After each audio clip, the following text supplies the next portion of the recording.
बिल्कुल 5 याचिकाओं पर सुनवाई कर रहा है और ये खलबली क्यों बढ़ रही है ये भी विजयलक्ष्मी आप समझा रही हैं, क्योंकि जिस तरीके से धीरे धीरे करके विश्वास खो रहे हैं उद्धव ठाकरे, अपने सांसदों का भी विश्वास खो रहे हैं। जाहिर सी बात है कि अब अपनी पार्टी पर उनकी ग्रिप बनी रहे ये कोशिश उनकी तरफ से है और यही दलीलें अंदर कपिल सिब्बल की तरफ से भी दी गई हैं। बहरहाल विजयलक्ष्मी ये तो जरूर समझना होगा कि हरीश साल्वे ने पूरी तरीके से लोकतंत्र का हवाला देते हुए, जो एक प्रक्रिया है लोकतांत्रिक उसका हवाला देते हुए ये उनकी दलील को पूरी तरीके से काउंटर कर दिया है कि दल बदल नहीं लगेगा, क्योंकि अगर विधायक चाहते हैं कि कोई और लीडर रहे तो ये विधायकों का अपना हक है, ये उनका लोकतांत्रिक हक है।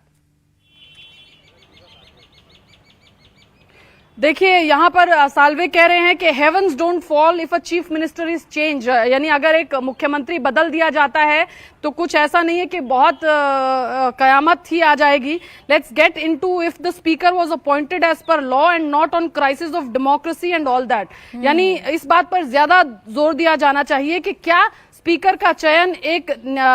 लॉ की प्रक्रिया से हुआ, कानूनी प्रक्रिया जो है उसको फॉलो करके हुआ, और ये चीज जो है ये ज्यादा जरूरी है। तो कहीं ना कहीं जिस तरह से जो दलीलें दोनों पक्षों के द्वारा दी जा रही हैं, और खासतौर से अगर हम एकनाथ शिंदे गुट की तरफ से जो दलील दी गई है उसमें साफ तौर पर बार बार इसी ओर का जिक्र, इसी ओर इशारा किया जा रहा है कि कैसे उद्धव ठाकरे जो है उनमें भरोसा उनके ही चुने हुए नुमाइंदे, जो उनकी पार्टी के नुमाइंदे थे वो खो रहे थे, चाहे वो उनके विधायक हों। और इसलिए इसको, क्योंकि एक बड़ा धड़ा मानता था कि उद्धव ठाकरे की लीडरशिप जो है उसमें अविश्वास जता चुका था, इसलिए इसको एंटी डिफेक्शन के दायरे में नहीं लाना चाहिए। हरीश साल्वे बार बार यही बात कह रहे हैं कि लक्ष्मण रेखा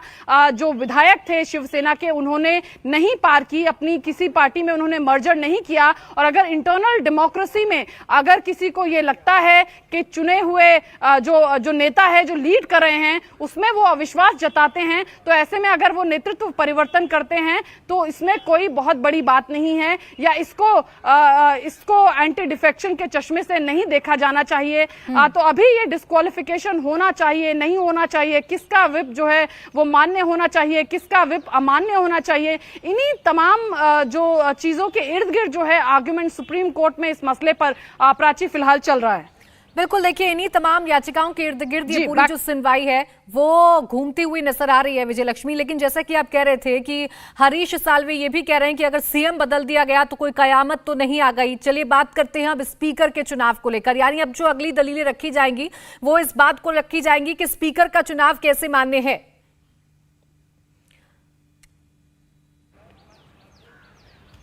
बिल्कुल, देखिए ये तो रखा जाएगा। अभी अभिषेक मनु सिंघवी ने कहा है कि does minority in party have right to dissolve majority post appointees, these have to be decided. तो अभिषेक मनु ये जो है चीफ जस्टिस ऑफ इंडिया ने ये ऑब्जर्व किया है,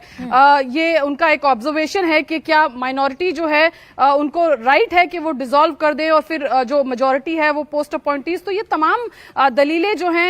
ये चल रही हैं अभी, और अभी देखना होगा कि क्या आगे अंदर दलीलें चल रही हैं। दोनों ही पक्ष एक दूसरे का काउंटर कर रहे हैं और अपने अपने पक्ष को मजबूत करने की कोशिश दोनों ही पक्षों की तरफ से की जा रही है। विजयलक्ष्मी आप बने रही है हमारे साथ, लगातार आपसे अपडेट लेते रहेंगे। तो ये सुप्रीम सुनवाई महाराष्ट्र पर चल रही है, एक अपडेट आप तक पहुंचाएंगे। इंडिया टीवी हर वक्त हर जगह डाउनलोड करने के लिए सर्च करें India TV news Google play store या ऐप स्टोर पर।